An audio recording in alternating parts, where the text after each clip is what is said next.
بخاری شریف میں ایک طویل روایت ہے جس میں رسول اللہ صلی اللہ علیہ وسلم کا ایک خواب روایت کیا گیا ہے، جس میں عالم برزخ کے خاص خاص عذابوں کا ذکر ہے۔ آپ صلی اللہ علیہ وسلم نے فرمایا کہ میں نے آج رات خواب دیکھا ہے کہ دو شخص میرے پاس آئے اور میرا ہاتھ پکڑ کر مجھ کو ایک مقدس زمین کی طرف لے چلے۔ دیکھتا ہوں کہ ایک شخص بیٹھا ہوا ہے اور دوسرا کھڑا ہے اور اس کے ہاتھ میں لوہے کا زنبور ہے۔ اس بیٹھے ہوئے شخص کے کلے کو اس سے چیر رہا ہے یہاں تک کہ گدی تک جا پہنچتا ہے۔ پھر دوسرے کلے کے ساتھ بھی یہی معاملہ کرتا ہے اور اس کا پہلا کلہ درست ہو جاتا ہے، اور پھر اس پہلے کلے کے ساتھ بھی ایسا ہی کرتا ہے۔ میں نے پوچھا یہ کیا بات ہے؟ وہ دونوں شخص بولے آگے چلو۔ ہم آگے چلے یہاں تک کہ ایک ایسے شخص پر گزر ہوا جو لیٹا ہوا ہے اور اس کے سر پر ایک شخص بھاری پتھر لیے کھڑا ہے۔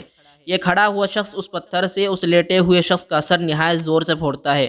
جب وہ پتھر اس کے سر پر دے مارتا ہے تو پتھر لڑک کر دور جا گرتا ہے۔ جب وہ اس کو اٹھانے کے لیے جاتا ہے تو ابھی تک لوٹ کر اس کے پاس آنے نہیں پاتا کہ اس کا سر جیسا تھا ویسا ہی ہو جاتا ہے اور پھر اس کو اسی طرح پھوڑتا ہے۔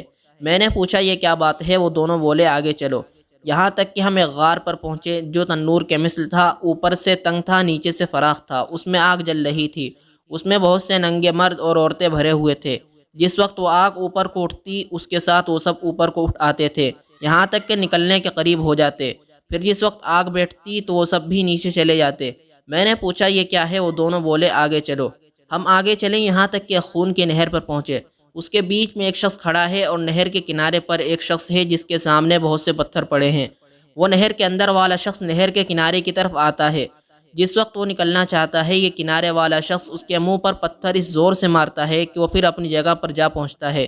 پھر جب بھی وہ کنارے کی طرف آنا چاہتا ہے اسی طرح پتھر مار کر ہٹا دیا جاتا ہے۔ میں نے پوچھا یہ کیا ہے؟ وہ دونوں بولے آگے چلو۔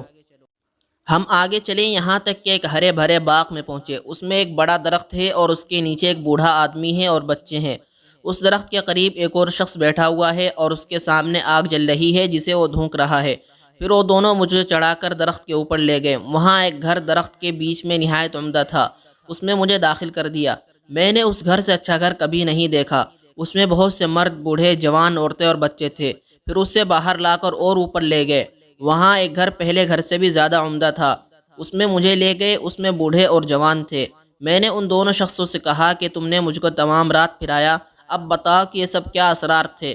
انہوں نے کہا کہ وہ جو تم نے دیکھا تھا کہ جس کے کلے چیرے جاتے تھے وہ شخص جھوٹا ہے جو جھوٹی باتیں بیان کرتا تھا اور وہ باتیں دنیا میں مشہور ہو جاتی تھیں۔ اس کے ساتھ قیامت تک یوں ہی کرتے رہیں گے۔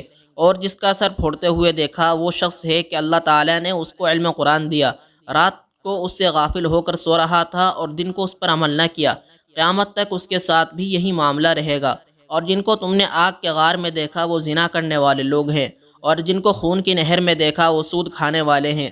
اور درخت کے نیچے جو بوڑھے شخص تھے وہ حضرت ابراہیم علیہ السلام تھے، اور ان کے ارد گرد جو بچے تھے وہ لوگوں کی نابالغ اولاد ہے۔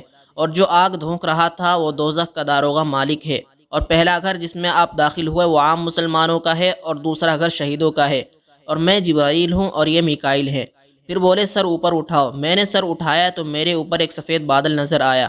بولے کہ یہ تمہارا گھر ہے۔ میں نے کہا کہ مجھے چھوڑ دو، میں اپنے گھر میں داخل ہو جاؤں۔ بولے ابھی تمہاری عمر باقی ہے، پوری نہیں ہوئی، اگر پوری ہو چکی ہوتی تو ابھی چلے جاتے۔ فائدہ: جاننا چاہیے کہ انبیاء کا خواب وحی ہوتا ہے۔ یہ تمام واقعے سچے ہیں۔ اس حدیث سے کئی چیزوں کا حال معلوم ہوا۔ اول جھوٹ کا کہ کیسی سخت سزا ہے، دوسرے عالم بے عمل کا، تیسرے زنا کا، کہ چوتھے سود کا۔